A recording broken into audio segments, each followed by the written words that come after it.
Hello and welcome to another Bushwhacker review.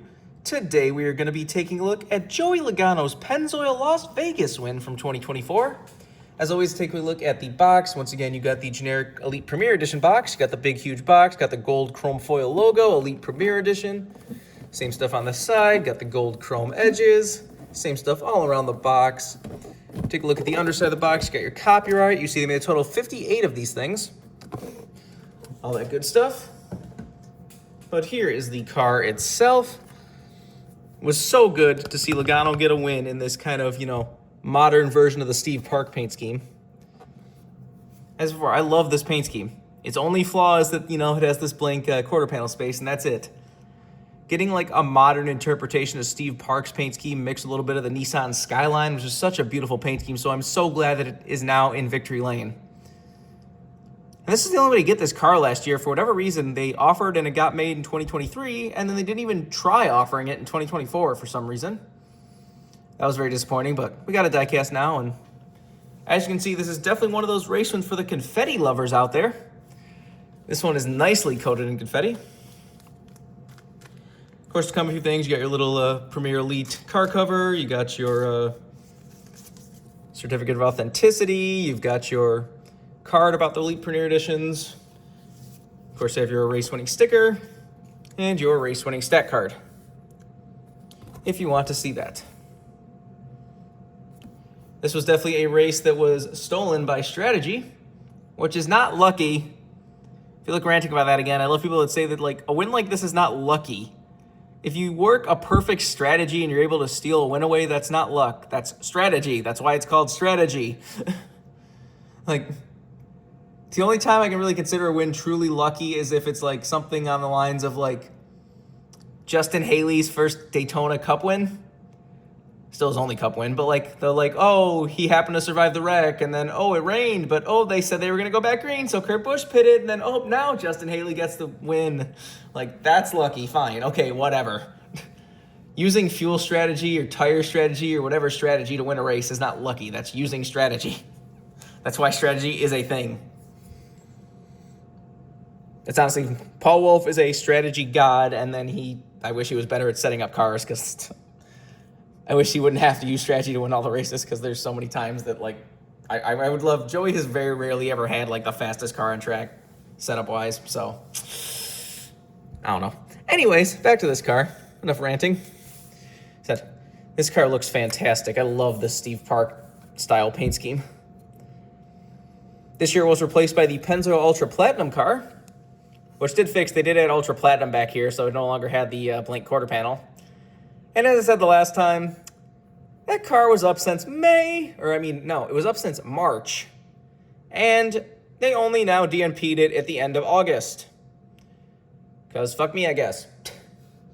I'm so mad at that. How are you going to leave a car up that long? Everyone's like, oh, yay, it's going to get made, we got it. And then, nope, we didn't get anything.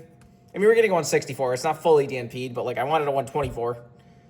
I literally had a whole, jug of Ultra Platinum purchase ready to go with the car, and then DNP'd. Why did Pennzoil not save the car? Pennzoil seems to save cars in the past. I don't know. Whatever. Another thing worth pointing out is this car is supposed to be a matte finish. The real car was a matte finish, kind of like the bottle, the last pile of Pennzoil cars have always been matte. I don't know why the diecast isn't.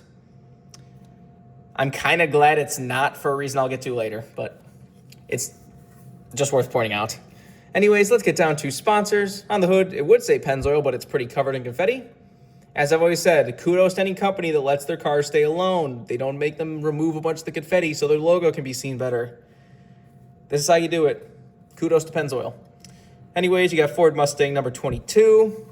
Down the side, you got Pennzoil, got Ford Performance, got Auto Trader and Hunt Brothers Pizza back there. I wonder if that logo will change now, because if you haven't heard, they finally dumped this name and this logo, and they're going back to being called Ford Racing, and it's got the oval again instead of this generic Ford text. So I hope the side skirts soon now say Ford Racing on it with the oval and everything, because I never like that. That's just so generic looking compared to how cool the oval looks, but whatever. Anyways, you got Hunt Brothers Pizza and Auto Trader back there. You got Discount Tire and Snap-on. Got Ford, PPG, Mazak, AAA, and Coca-Cola. Got your 3 winner stickers right there. Joey Logano's name. Of course, there's a playoff car, so you have the Round of 8 logo. The playoff logo does have the yellow spoiler and windshield banner and all that, which looks really good on this car. Joey's cars always look really nice with the playoffs marking because, you know, it's yellow on yellow, so that always looked good.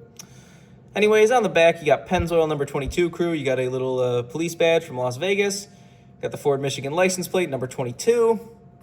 Got Jiffy Lube on the deck lid with Capgemini on the roof. This is number 42, I think it says. It's funny, usually confetti cars, they put it in the window, but the window's covered in confetti too, so you wouldn't be able to see that either. This is definitely one out there for the confetti fans. Got the same stuff down the other side as usual. Take a look under the hood. Wants to open. These Elite Premiers do not like opening. Whatever, guess we're not looking under the hood. Let's take a look under the deck lid. Got your typical fuel cell and such back there. Roof flaps, of course, do open. Barely, because of the tethers. A lot of the stuff, I think it's just because of the tethers keep them in, but it is kind of funny. Like, they do not want to budge the way normal hoods budge. Anyways, there's the underside of the car if you want to see that. There's the plate with number 42 on it. Now let's get down to damage and everything. This is a bright yellow car, so you can see a lot of the dirt, grime, and rubber buildup. Except the main piece of detail on this car is obviously the insane amount of confetti covering it from top to bottom. You can see a few marks and stuff, some more rubber buildup, some tire, all that good stuff. You see the right rear tire is shredded and cut. It's like shredded and flat. I feel like Lionel usually only does one or the other. They don't usually do the flat and the shredded tire, but that looks kind of cool. A few more marks and stuff, a little bit of rubber. It's a pretty clean car. He was running, I think, like somewhere between like 8th and 12th most of the race, and like I said, they used that perfect strategy to be able to steal the win away from the dominant car of Christopher Bell, who like screamed in rage passing the checkered flag or getting the checkered flag when he realized he lost. It's like, Christopher Bell doesn't usually get very emotional. He's one of those kind of, I don't want to say boring, but one of those drivers, that, you know, the few drivers that are all just like super, don't really show emotion very much. They always almost don't even sound that excited when they win sometimes. It's one of the reasons I like Joey is because he's always jumping up and down, all happy and energetic, no matter how many times he wins. So there's that. Anyways, earlier I said I'm glad it's not matte because of something, and that is this. Here's the color chrome of the car. And as you can see, because it's normal, it's actually a nice normal color chrome. Now why I say that is because for whatever reason, well, it's I guess accuracy, but Lionel lately on any matte finish cars for the special finishes, they are like a matte special finish. It's like a matte chrome, like almost like a satiny type thing. Looks kind of weird. Like it looks closer to liquid. It's only like slightly more reflective than the liquid color. So it looks kind of odd. If you know what I'm talking about, like go take a look at the Red Bull color chrome right now. Like go find a photo of the Red Bull color chrome and you'll see what I mean. It's like it's barely even chrome, so they're kind of awkward. So there's a good chance this one would have been that matte chrome. So kind of glad it's not. Although for some reason, that might have been before they were doing it, but like the 2023, the clean diecast of this paint scheme does have a color chrome, and it is just normal chrome. It's even though the regular car is matte finish, so I don't know. But there's the chrome if you want to check that out. So when I showed off the special finish of the championship car, there were people that did like to see it and do want to see more, so here you go. There's not a whole lot of cars that I'm going to be able to do that with. The only other special finish cars I currently have on order is, let's see, the New Garden paint scheme, but I already took a look at the air freight of that, so too late for that one. And then I have the special finishes of the throwback, so I guess you'll be able to look at that. Here's also the liquid color of this car. That beautiful metallic gold. I've always loved liquid color. It's such a nice looking special finish.